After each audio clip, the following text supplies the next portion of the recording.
Sai o aviso. Agora sim. É... Então, gente, essa aula, o título dela é Segunda Guerra Mundial e a metáfora do fascismo em Harry Potter. Acho que é isso, se eu não me engano. Mas eu não vou falar muito com vocês sobre a Segunda Guerra Mundial em si, estratégia de guerra, esse tipo de coisa. Eu quero conversar um pouco com vocês mais sobre o que é fascismo e nazismo, qual a diferença entre os dois, para que vocês consigam entender qual foi a base ideológica que acabou corroborando para o contexto de guerra depois e os desdobramentos. Por quê? Porque para falar de surgimento dos regimes totalitários, o nazismo e o fascismo a gente chama de regime totalitário. Então, para falar de surgimento dos regimes totalitários e de Segunda Guerra Mundial, e Harry Potter, e tecnologia na guerra, e todas essas coisas na mesma aula, a gente ia ter que ficar aqui até 10 horas da noite. Eu sei que não é a nossa intenção é ser mais breve. E aí o resto, que for complementar das informações em relação à estratégia de guerra, etc., vai para vocês no Google Sala de Aula depois, né? Mesmo o material Trilhas de Aprendizagem, a tarefa dessa semana é da semana passada e dessa semana é sobre o que é nazismo e fascismo. Eu sei que tem alguns de vocês aqui que ainda não fizeram para fazer, tá? É um texto sobre nazismo e fascismo com algumas questões que veio no livro da prefeitura. É a primeira atividade do Trilhas de Aprendizagem 2, certo? Então, para nós entendermos o que é fascismo e nazismo, com certeza isso é uma palavra que vocês veem muito no cotidiano de vocês. Há uns 2 anos atrás, 3 anos atrás, quando eu dava essa aula, eu falava, vocês já ouviram falar isso? Geralmente os alunos não tinham escutado falar sobre esse termo. Hoje em dia já é um termo que a gente escuta mais, né? Que fulano é fascista, o outro é nazista, o outro é fascista e tal. Então, agora permeia muito, né, as nossas notícias, inclusive, as nossas opiniões, a questão do mundo da internet, no Twitter, no Facebook, a gente sempre vê emergir esse termo. E às vezes existem algumas confusões sobre o que significa, né? O que é ser um fascista? Por que é um problema ser um fascista? Entre outras coisas. Então é isso que eu quero passar para vocês aqui hoje, rapidinho, e aí o professor Tiago depois vai falar um pouco sobre tecnologia, etc. Mas aí, Tiago, se você não se incomodar, vou deixar você para falar por último, porque o Marquinhos tem a consulta dele. Aí então eu vou falar, depois o professor Marquinhos vai falar como a saga Harry Potter pode ser uma metáfora para o fascismo, e por fim o professor Tiago vai falar um pouco sobre as questões tecnológicas, vai aprofundar um pouco mais as questões desse período. Pode ser, Tiago? Pode ser. Então, antes de falar sobre fascismo, eu só quero recapitular com vocês o que significa ser de direita e de esquerda. Isso eu ensinei para vocês, todos que estão aqui no 8º ano, certo? Que os termos direita e esquerda, eles remetem ao período da Revolução Francesa, quando eles se juntaram em assembleia para decidir algumas coisas depois da deposição do rei. Então, o lado direito da Assembleia era o lado dos girondinos, que a gente chama de burguesia. O que é a burguesia da época? São os comerciantes, aqueles que são ligados ao dinheiro e etc. Então, esse lado dos girondinos, eles defendem a questão do dinheiro, da propriedade privada, da exploração de uma classe trabalhadora, uma série de coisas. Isso é ser direita. Direita à Assembleia da Revolução Francesa, estou falando. Quem estava sentado à esquerda eram aqueles que eram mais ligados às classes populares, então eram mais a favor do direito dos trabalhadores, a questão do voto universal, uma série de coisas. Então, essa divisão da Assembleia da Revolução Francesa resultou no que hoje a gente diz que é ser de direita e ser de esquerda no espectro político. É lógico que existe um monte de coisa aí no meio, mas, em geral, o que é ser de direita? Os governos de direita, eles governam para uma classe mais abastada, para a classe dominante, certo? Ligado aos ricos, defendem a propriedade privada, são a favor do lucro, contra a distribuição de renda. Isso é ser de direita, certo? E ser de esquerda é ser a favor da distribuição do lucro, contra a propriedade privada e a favor do direito dos trabalhadores, do proletariado, e enfim. O pessoal aqui que está no 9º ano agora, eu expliquei para vocês bastante sobre esses conceitos esse ano. As poucas aulas presenciais que nós tivemos foram sobre isso. provavelmente vocês vão lembrar, que a gente até usou o livro didático e tudo mais. Sendo assim, então isso é ser direita e ser esquerda, ponto, certo? Isso até os dias atuais. Aí tem centro-esquerda, centro-direita, enfim. Como isso se relaciona com o fascismo, que é o tema de hoje? O fascismo, ele é um movimento de extrema direita, ou seja, essas características de direita que eu coloquei para vocês, elevadas ao extremo. Aí eu vou compartilhar a tela para a gente ver um mapa mental para ficar mais fácil.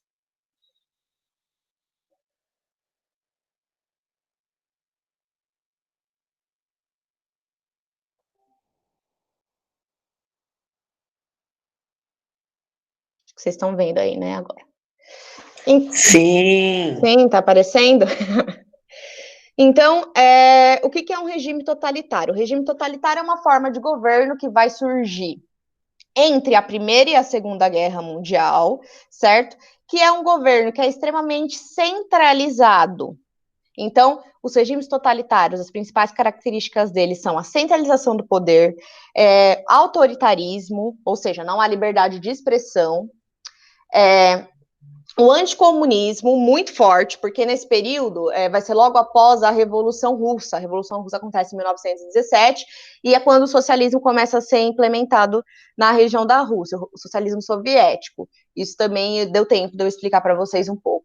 Mas vocês vão ter uma aula só sobre isso. A gente vai focar aqui hoje não na Revolução Russa, mas sim no fascismo e no nazismo. Então, a característica do fascismo e do nazismo que eles têm em comum, a questão do anticomunismo, a questão do militarismo, a questão do totalitarismo, ou seja, da autoridade no governo, sem ter espaço para democracia, para voto, para opinião popular, todas essas coisas não existem em regimes totalitários. É o que a gente chama de ditadura, é como se fosse uma ditadura, só existe um partido político e em alguns casos, isso vai acabar se desenvolvendo num extremo corporativismo. O que isso significa? Significa num reforço de alguns ideais relacionados ao trabalho. Por quê?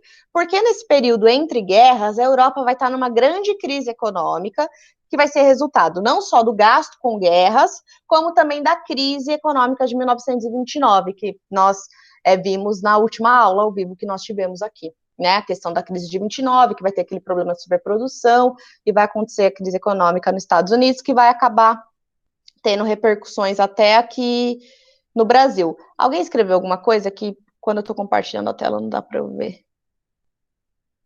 Ah, os seus, né, Tiago? Também. O nono ano do ano passado, com certeza. Então, nazismo e fascismo são regimes totalitários, certo? Então, eles têm isso em comum. Qual que é a grande diferença do fascismo para o nazismo? É que o nazismo, além de tudo isso, todas essas questões, ele vai ter um componente que a gente chama de antissemita. O que é ser antissemita? É ser contra os judeus, porque os nazistas acreditavam que eles descendiam dos arianos, que é o que eles chamam de raça pura.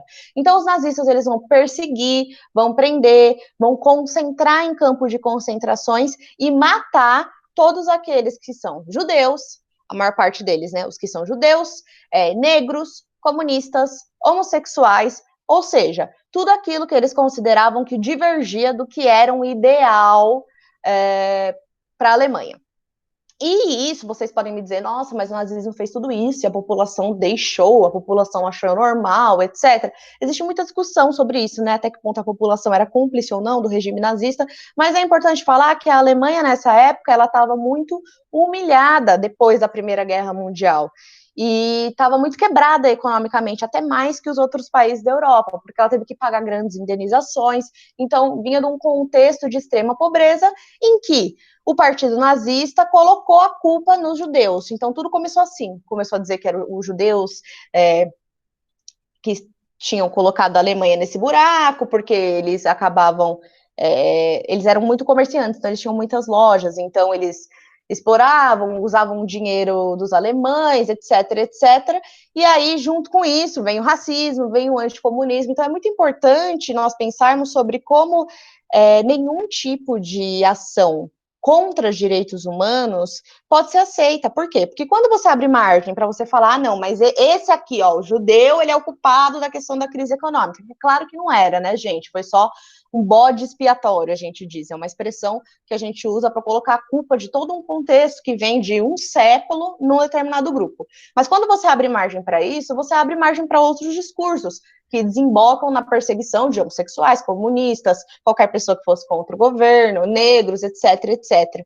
Então, o nazismo, ele é um regime totalitário, mas ele é diferente do fascismo porque ele traz essa questão da raça pura. O fascismo, ele não traz essa questão da raça pura ariana, mas ele também é racista. Por quê? Porque ele é nacionalista, ou seja, ele é a favor do seu país. Então, um grande exemplo do fascismo é a Itália, né? Com o governo do Mussolini. Embora eles não sejam nazistas no sentido de perseguir judeus e falar que eles são arianos de raça pura, eles são nacionalistas. Isso significa que, para eles, quem presta são os italianos europeus. Então, consequentemente, eles são racistas também, conseguem entender? Então, esse componente racista de perseguição a outros grupos étnicos, que não o europeu branco, é uma coisa que é muito forte nos regimes totalitários. E aí, aqui, até nesse mapa mental, mostra que existem outros. Existe também o salazarismo, que é o fascismo em Portugal, que vem do Antônio de Oliveira Salazar, que foi o cara que tomou poder lá, e o franquismo, que é do Francisco Franco, que é o general também da Espanha. Todos esses regimes são regimes que são baseados na perseguição, no assassinato, no sequestro de pessoas que eram contra o governo, na extrema repressão. Daí vem a ideia de totalitária, a ideia de totalidade. O regime, ele domina tudo, você não pode ter nenhum tipo de expressão que saia desse regime, certo? E junto a isso, então, vem uma série de ideais, né, que vão acabar fazendo com que esses países, principalmente a Alemanha, vão começar a se expandir, porque aí a Alemanha vai dizer que a região da Polônia era deles desde sempre, não sei o quê, vai invadir, tudo isso vai desembocar na Segunda Guerra. Mas o que eu queria trazer para vocês aqui hoje é essa ideia de que um contexto de crise econômica, certo? Tanto por conta da Primeira Guerra, como por conta da crise de 29, vai acabar desembocando numa série de discursos que são discursos excludentes, que são discursos que são contra as minorias, que são discursos que são contra quem diverge do pensamento do governo. A população vai acabar, de certa forma, apoiando esse discurso, por quê? Porque o governo nazista, por exemplo, ele vai usar uma máquina de propaganda muito forte. O professor Tiago até passou para vocês um filme de propaganda nazista, o filme daquela mulher lá, como ela chama, Tiago? Esqueci. Que fazia propaganda nazista, eu lembro disso. Né, para os meninos aí que estão no primeiro ano. Leni Riefenstahl. Isso, Leni Riefenstahl. Triunfo da Vontade. Triunfo da Vontade. Então, tudo isso vai acabar corroborando para o fato de que vai haver um apoio popular, embora seja difícil hoje da gente perceber exatamente o que era veiculado, se era dito, aquelas pessoas estavam morrendo e etc. O grande efeito disso é um massacre dessas populações, né, e uma crise humanitária, que depois a gente vai fazer outra aula para explicar para vocês melhor a questão da Segunda Guerra em si e o resultado da Segunda Guerra, mas o foco hoje era mais essa questão do que é ser um fascista, né? Então, o que é ser fascista? É ser alguém contra a liberdade de expressão, de extrema direita, ou seja, seguindo esses ideais da propriedade privada, da acumulação de capital e da exploração dos trabalhadores, anticomunista, porque nesse momento há um medo de que a União Soviética avance para o restante da Europa, então o anticomunismo é um discurso que vai surgir bastante, e é muito pautado no autoritarismo e também na questão do militarismo. O exército vai apoiar esses regimes totalitários, então são governos militares, por assim dizer, né? Você sempre vai ver eles com farda, tanto Mussolini como Hitler, o próprio Franco, que era general, e etc. Até aqui alguma dúvida? Então não é para esquecer de fazer a atividade 1 do Trilha de Aprendizagem 2, que é sobre isso, nazismo e fascismo, certo? Até aqui alguma dúvida, gente?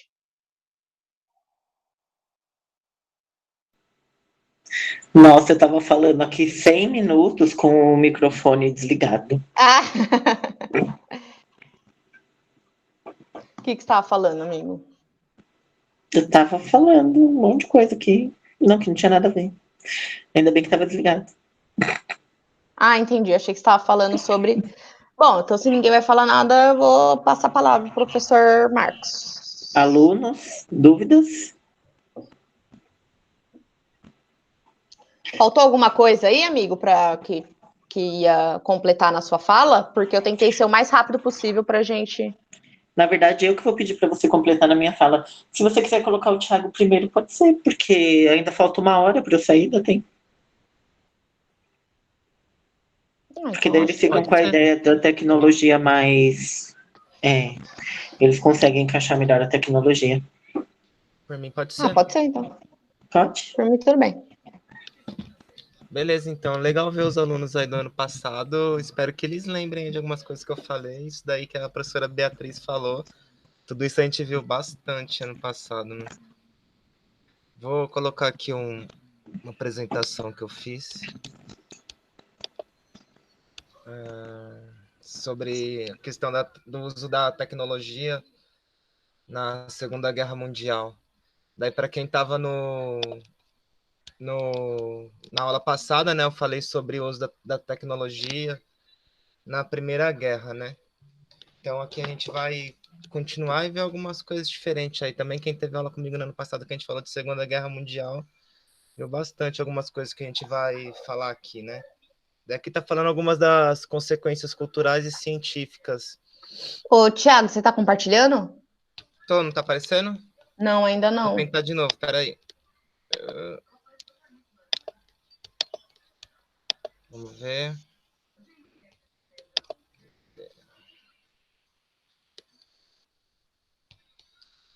Tá aparecendo aí? Ainda não. Não! Você quer mandar no meu e-mail?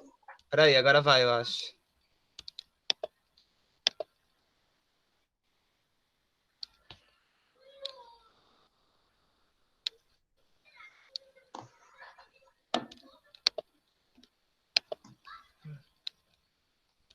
Aqui pra mim tá falando que tá Apareceu. compartilhando.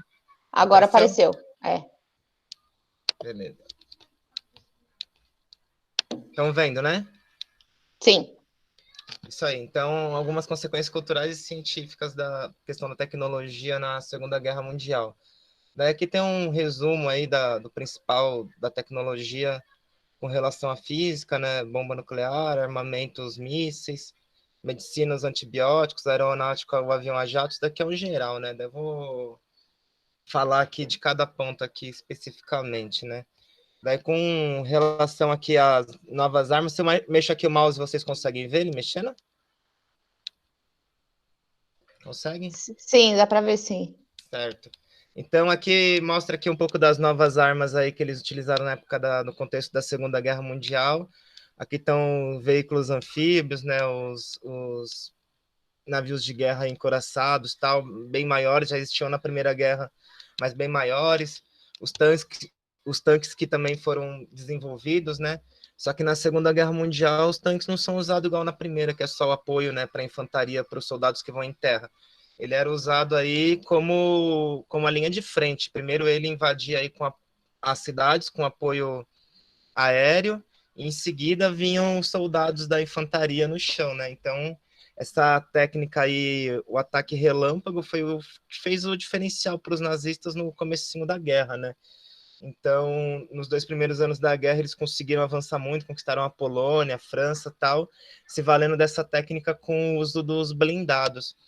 Mas para o fim da guerra, os nazistas também começaram a desenvolver muito a questão dos mísseis, né? Primeiro os mísseis V1, V2, que eram utilizados na época das Blitz, que eram aqueles ataques aéreos que tinham sobre a Inglaterra, né? Os aviões nazistas eles partiam da França ocupada, passavam pelo canal da Mancha, né? E atacavam Londres.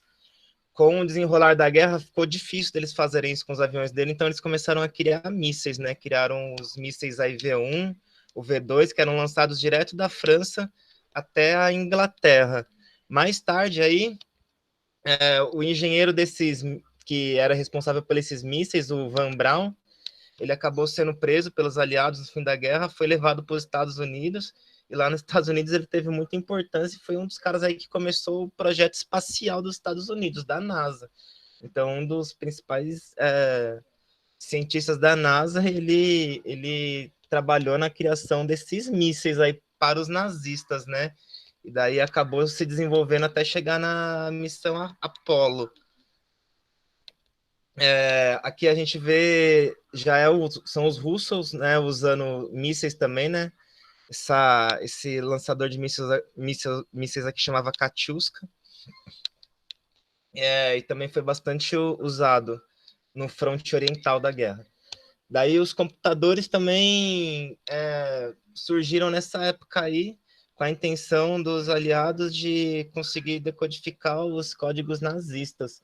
Os nazistas usavam lá sinais de rádio cifrados para coordenar as tropas deles, e os aliados começaram a se organizar para conseguir decodificar esses códigos. Daí o Alan Turing, um britânico, foi um dos principais cientistas dessa época aí da computação, e conseguiram desenvolver esse computador aqui, o Colossus, que foi responsável por decodificar essas mensagens. Então, os nazistas não sabiam disso, que eles tinham conseguido decodificar esses códigos, e durante muito tempo isso daí representou uma vantagem estratégica para os aliados, né, que conseguiam saber de antemão o que os nazistas iam fazer. Os helicópteros também surgiram nessa época aí da Segunda Guerra Mundial, só que eles não foram tão utilizados, né? Eles foram utilizados só para missões de apoio, de evacuação, de observação e tal, e eles foram mais utilizados em larga escala depois, já no período da Guerra Fria, na Guerra do Vietnã, né? Eles foram os protagonistas da guerra aí, conseguiam levar as tropas para qualquer ponto rapidamente, né? Sem precisar de um lugar grande para pousar, mas o desenvolvimento deles começou na Primeira Guerra.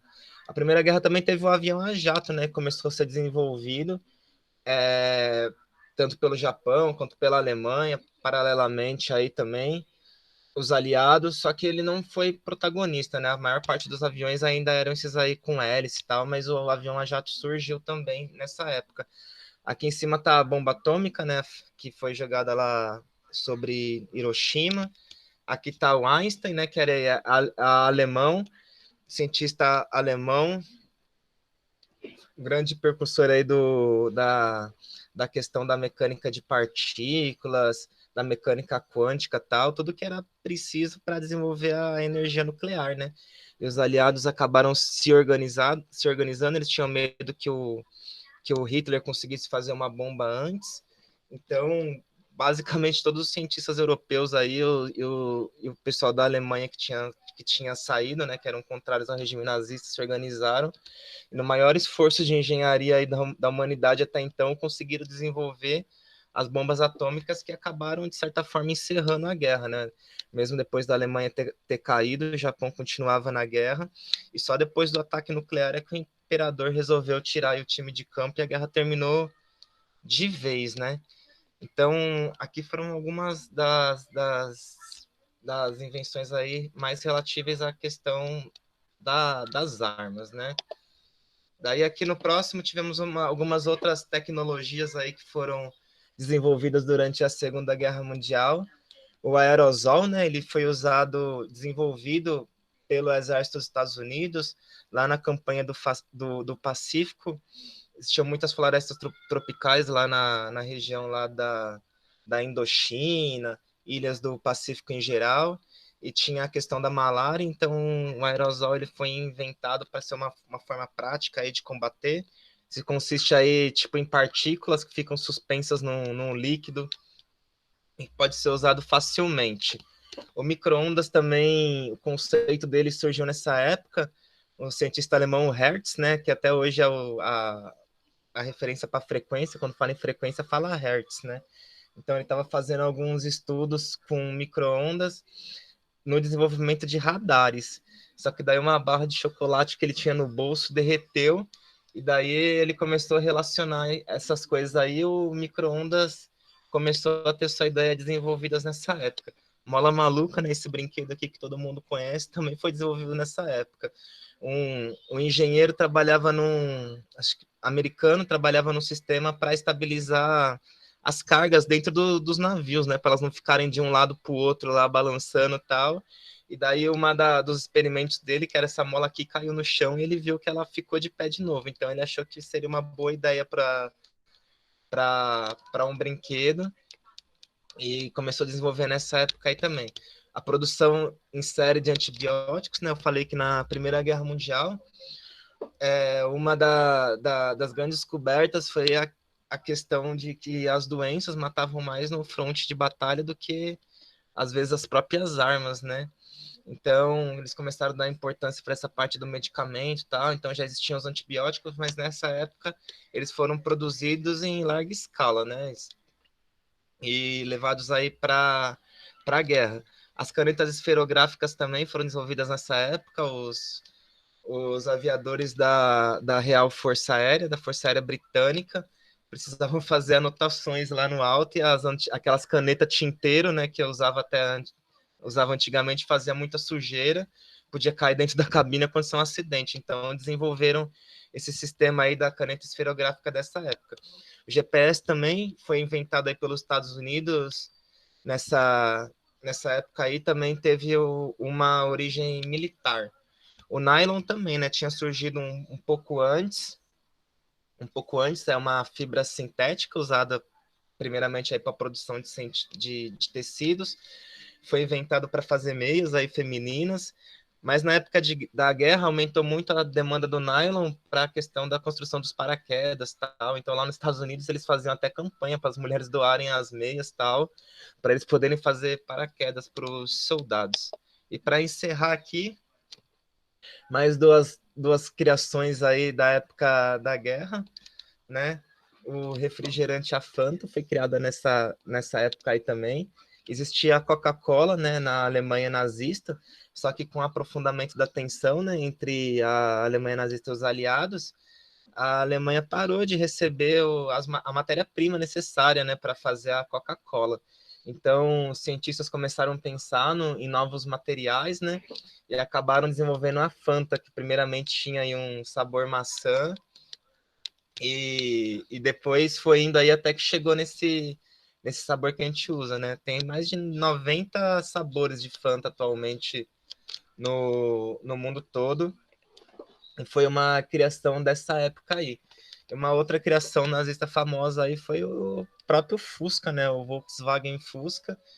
O Adolf Hitler queria desenvolver a indústria alemã, né? Fábricas de automóveis. Então ele lançou aí essa ideia de fazer um carro popular, né? Volkswagen significa aí carro do povo em alemão.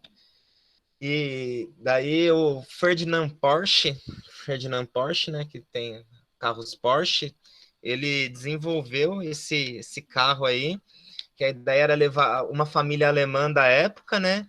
Aí a mãe, o pai, dois filhos, ou então na versão militar ele levava dois soldados na frente e uma metralhadora atrás num tripé, né?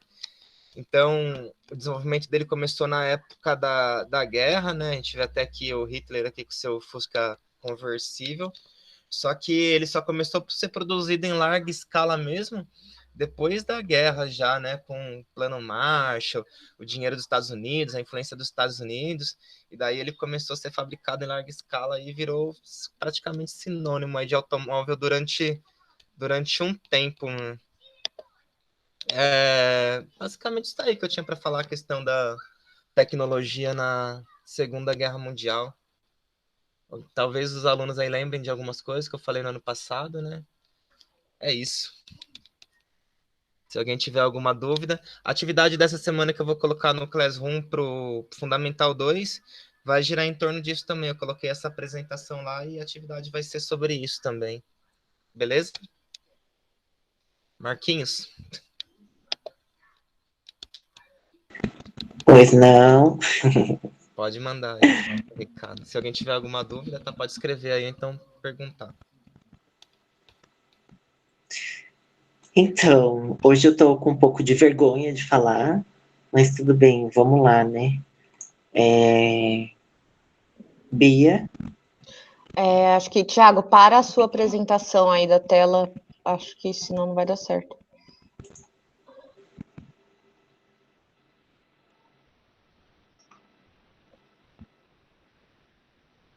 Foi, né? oi. Aí, você vai compartilhar a sua agora? Não, eu te passei por e-mail, porque eu não sei fazer essas coisas. Ah, você passou por e-mail? É mesmo, você passou para eu ver, né? Ah, então peraí que eu vou abrir o e-mail. Se você quiser ir falando, eu esqueci de baixar. Gente, como vocês já tiveram aula comigo, sempre têm aula comigo, vocês já sabem mais ou menos do que eu vou falar, porque eu sempre falo do Harry Potter e sempre cito ele como alguns exemplos, certo? Então, hoje eu preparei só 4 slides para mostrar mais ou menos como é esse link, né, entre sociedade e literatura, certo? Eu vou falar bem rápido, não vou demorar muito para falar, não. Eu sei que. Mentira, eu gosto de falar, eu falo pra caramba mesmo. Vou falar pra caramba. Enfim, eu espero que vocês lembrem de algumas coisas que eu falei até então. E é isso. Juro que vai ser fácil. Vai ser mais fácil agora com o slide do que sem o slide, ok? Só vamos esperar um pouquinho e já já eu falo, tá bom? Calma aí, que tá abrindo aqui já. Baixei já. Agora, eu só não sei, eu vou fazer assim, ó. Eu vou compartilhar a tela e eu vou tentar colocar ele em full screen. Aí você me fala se dá certo, tá? Tá, e e quando for para passar, eu falo para você passar isso? Isso. Beleza, irmão.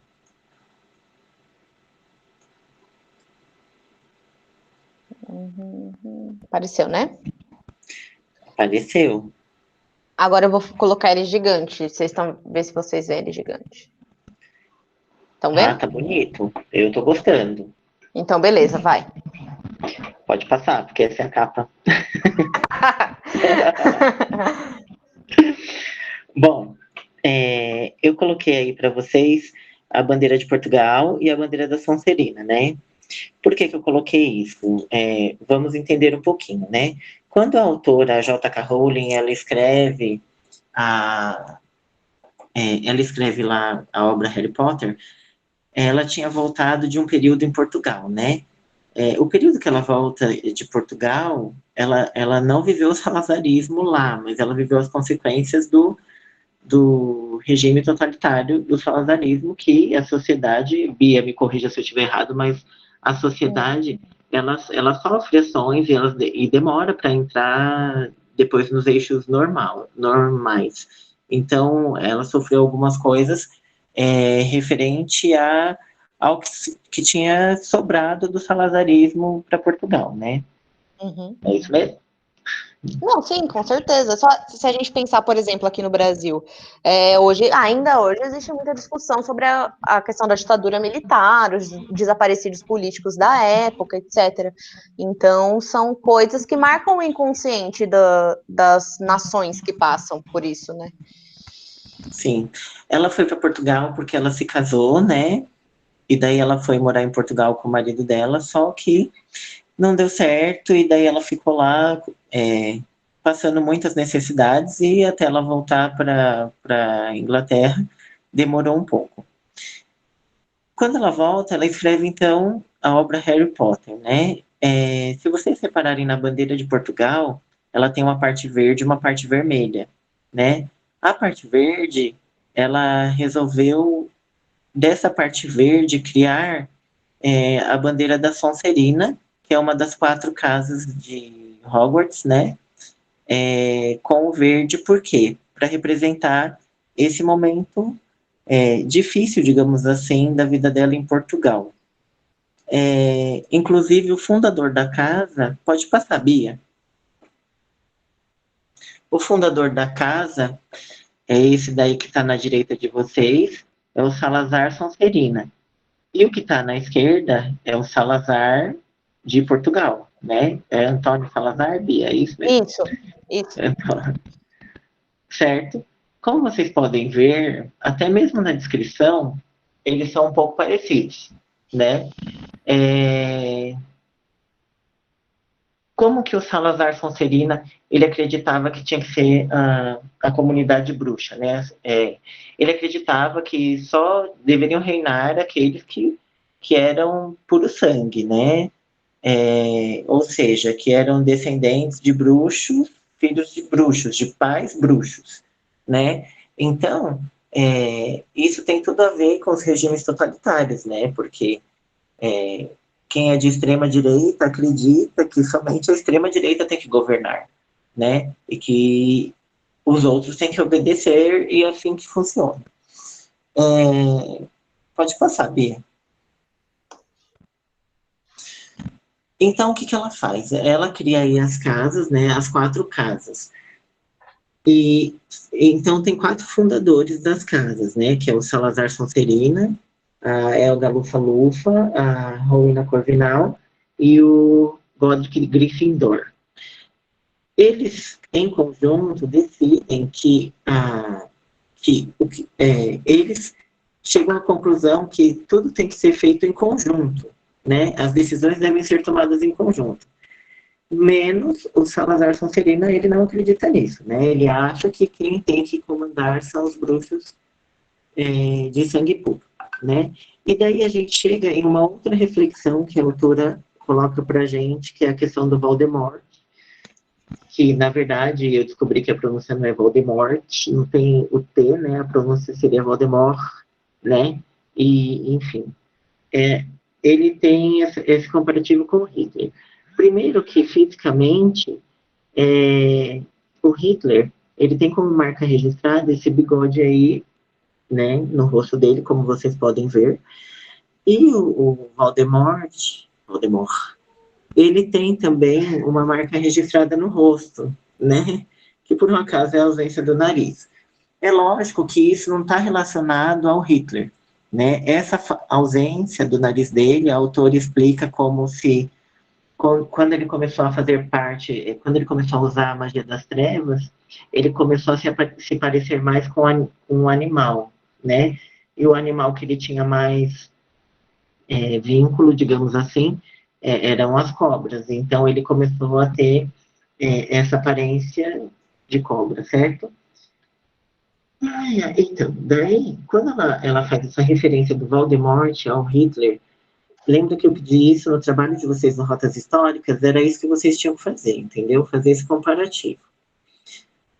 O Voldemort, ele quer que quem domine o mundo da magia sejam os bruxos de sangue puro. Mas o Voldemort não tem sangue puro, né? Ele é um mestiço.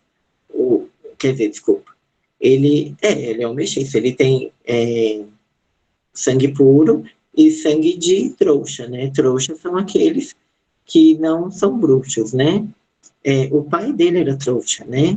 A mãe era bruxa. Então, ele tem essa mesma característica com Hitler, porque o Hitler, ele pregava que a raça ariana, né, os alemães eram puros, mas ele não era alemão, ele era austríaco. Então, assim, essa é a referência que se tem do Voldemort com Hitler. O Voldemort, ele consegue diversos seguidores através do poder. Então, assim, as pessoas seguiam ele primeiro porque queriam e depois eles começaram a temer o que ele poderia fazer com eles. E isso também tem muito a ver com Hitler, né? De primeiro se fazer uma propaganda, uma lavagem cerebral, e que depois a pessoa automaticamente fica presa àquele discurso, àquela lavagem cerebral, e tem medo de sair depois, com medo de sofrer as consequências. Né? Isso tem tudo a ver também com o Voldemort. E o Hitler, são algumas características. Então, quando a autora... Alguém quer falar? Quando a autora ela acaba colocando isso dentro da obra, ela faz essa referência ao nazismo, né? Então, o Voldemort, ele achava que os bruxos que eram mestiços, né? Eles tinham que morrer, os sangue ruins, né? Eles tinham que morrer. E os trouxas, que eram os não bruxos, para ele, tanto faz, né? Não eram considerados como cidadãos, enfim, como seres humanos. Eles deveriam ser escravizados e acabou. O mesmo ocorre com Hitler, né? Com a perseguição como a professora Beatriz falou, essa perseguição com os judeus, e depois com os homossexuais, os negros, enfim. Bia, pode passar. E por último, o que eu acho mais importante é enfatizar o seguinte, que a autora, quando ela cria a obra, ela usa a magia como alegoria, né? Na verdade, o Harry Potter, ele é um menino comum, né? E que tem poderes, mas isso é totalmente alegórico, não é...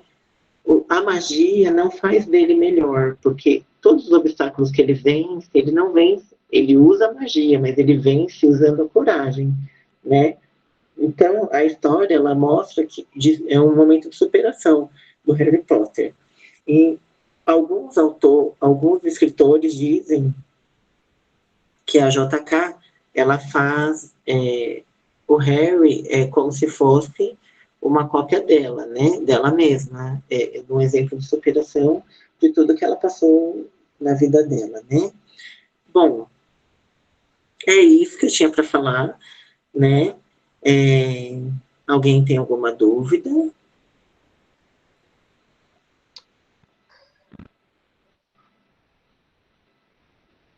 Eu acho legal que, por exemplo, quando para ela usar essa metáfora do Hitler, do Voldemort como Hitler, na verdade, ela, além de usar a própria questão desse negócio do sangue ruins, da perseguição aos trouxas, que é muito evidente, né?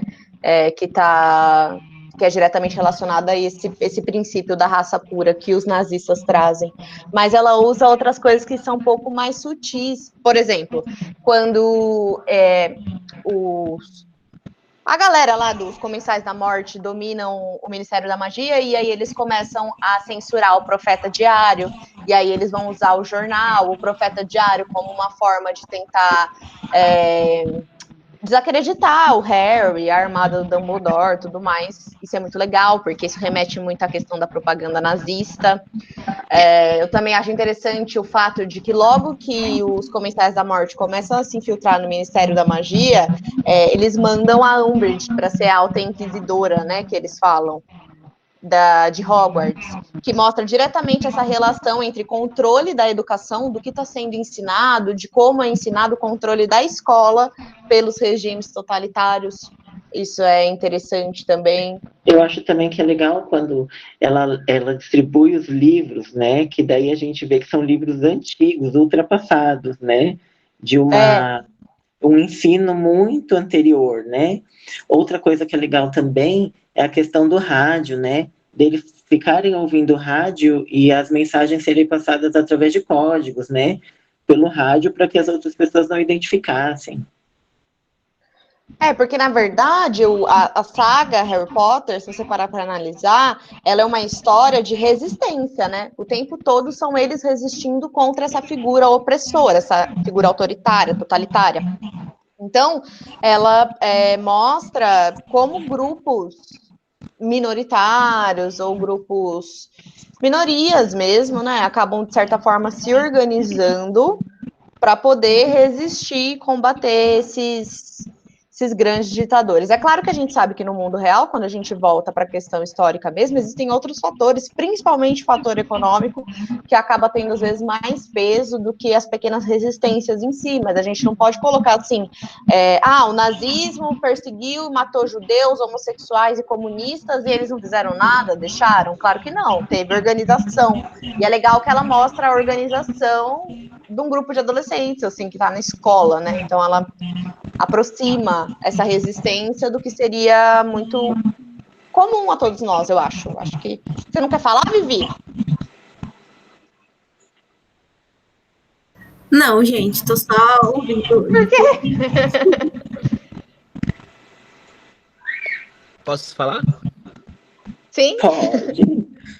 Além do Harry Potter, tem um outro livro, talvez foi até uma influência do Harry Potter, que tem a ver com esse contexto, que foi o próprio Senhor dos Anéis, né?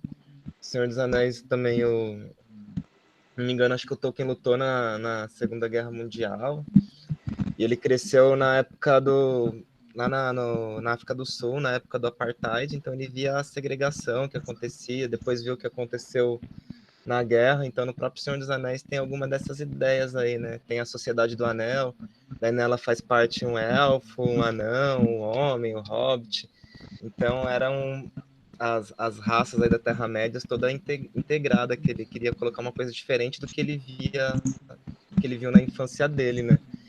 Daí também a própria questão do anel era uma metáfora, pelo menos dizem, né, para a questão da bomba atômica, né, que era todo mundo procurando essa fonte aí do que seria esse poder que poderia terminar com a guerra, e isso daí era representado pelo anel. E também, para quem leu, tem muito esse discurso também, né, dos homens livres, tal, seriam escravos, que tinha a ver com essa questão da Alemanha nazista, que escravizava as pessoas, escravizava as minorias e tudo mais, né? Então, de certa forma, teve presente também aí, acho que foi uma das influências que foi usada. Valeu. Eu não sabia disso da metáfora da bomba atômica, é interessante. Tem a ver, sim. Mas foi uma influência dela. Eu li um livro que chama O Mundo Mágico de Harry Potter, que traz todas as influências folclóricas e tal que a autora teve, e o Tolkien é um dos grandes ídolos mesmo, assim, embora ela não tenha usado elementos do universo dele, os recursos narrativos ela usa.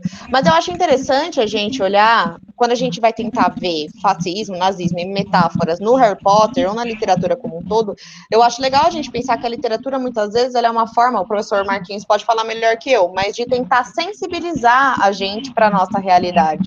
Então, eles trazem de uma forma, assim, lúdica, uma forma palatável, né, infanto-juvenil, que vai sensibilizar, mas ela está falando uma coisa super séria, que é o nazismo, só que de uma forma que uma criança de 7 anos já consegue entender, né, o que ela está querendo dizer. Por exemplo, que eu tinha 7 anos quando eu tive o primeiro contato com a saga. Então, eu acho que a literatura, nesse sentido, ela é um vetor de mudança social, sim, né, porque ela educa, no limite.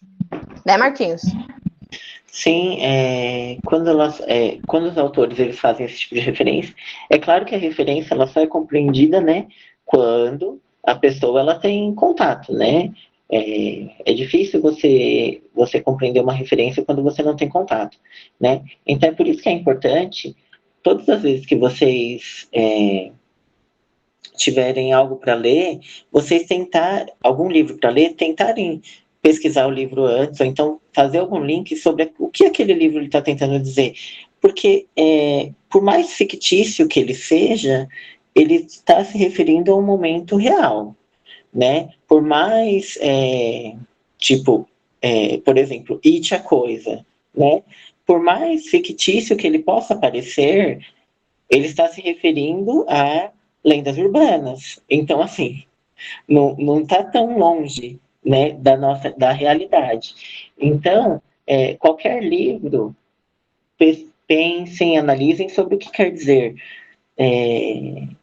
E é isso que a professora Beatriz acabou de dizer, né, da questão do link que a literatura faz, né, dessa forma mais bonita, digamos assim, né, de falar sobre a guerra. Então, o que por exemplo, a JK faz? Ela coloca as armas são as varinhas mágicas, né? Ela não vai colocar um atirando no outro, mas ela vai colocar feitiços, né? E cada tipo de feitiço é como se fosse um tipo diferente de arma. Enfim, é tudo isso que vocês têm que analisar. Só ficou muito mais bonito. A magia, ela entra como alegoria para toda a carnificina que houve, que existiu no nazismo, né?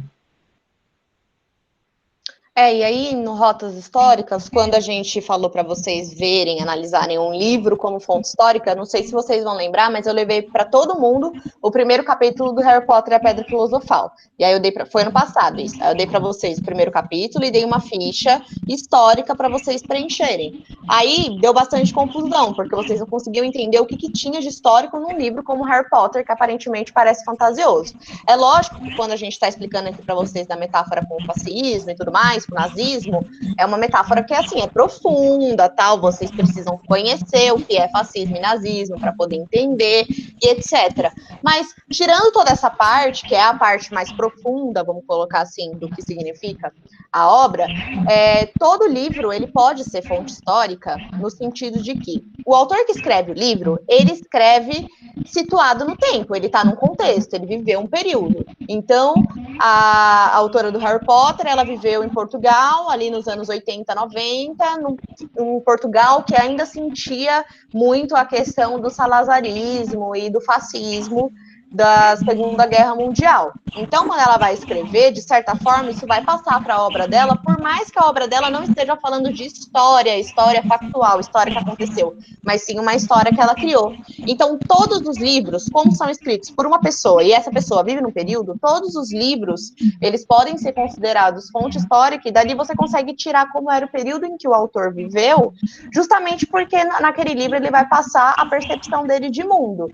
Então, eu falo assim para vocês, uma pessoa no ano 3000 vai pegar o Harry Potter, ela não vai achar que tinha bruxaria, ela não vai achar que tinha magia, mas ela vai saber que, por exemplo, nós vestíamos calça jeans, porque ele veste calça jeans no livro, e a autora, isso é um reflexo da época da autora que acaba passando para a obra.